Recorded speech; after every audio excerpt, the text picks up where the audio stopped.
This is a video of the orchard at Ahern in November 2020.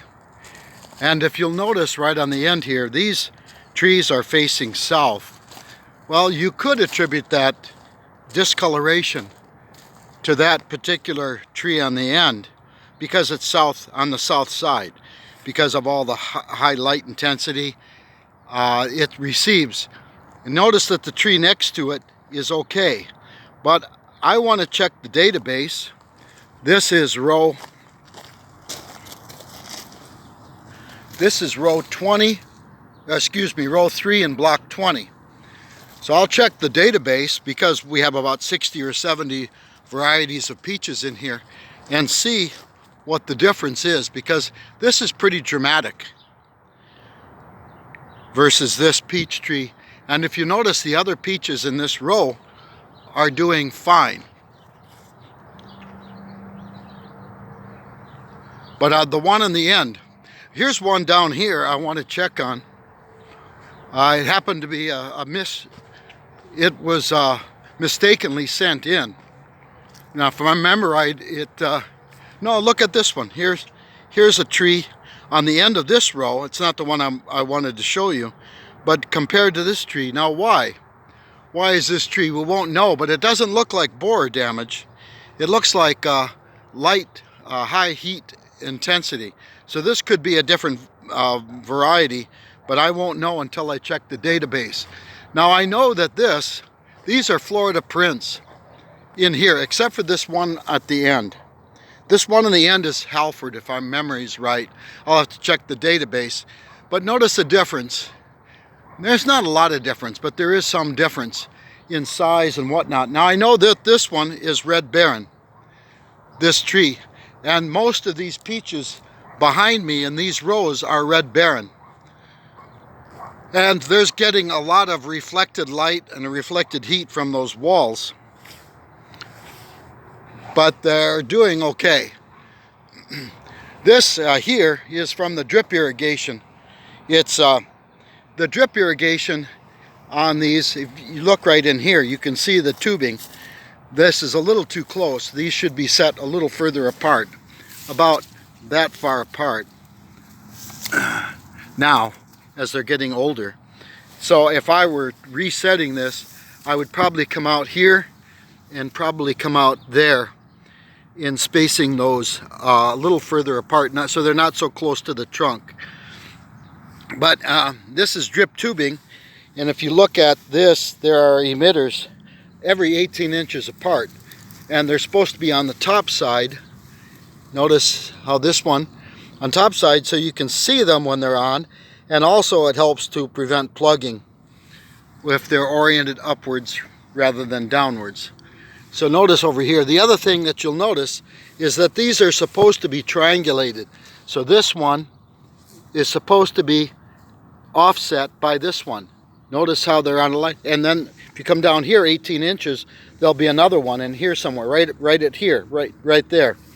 And if you come in here, then this one is offset as well in through here, so that the water distribution is more uniform throughout when it's putting the water down. And if you'll, because these drip tubings are oriented up and down, that's where the roots will grow. Notice there's no water in between the rows. This is within the row. So this and the next tree will have roots that will grow under this surface mulch. By the way, if I pull this surface mulch away, it's moist in here, but you'll notice that it's decomposing and adding a lot more a lot of life back to that soil again. This was that's a rock, but this soil was just light tan. Now I'm going to put the mulch back on it, pull that Bermuda grass out, but get those drip emitters away from the trunk, about 14 inches away from that trunk. It's got a white protection on it for sun protection here. You can see that we can pull this down supposed to help with protecting the trunk from high intense sunlight, and that can attract borers that can hit them. So that can be pulled off now because there's enough shade created by the lower limbs on these trees that we don't have to worry too much about sun damage on those trunks.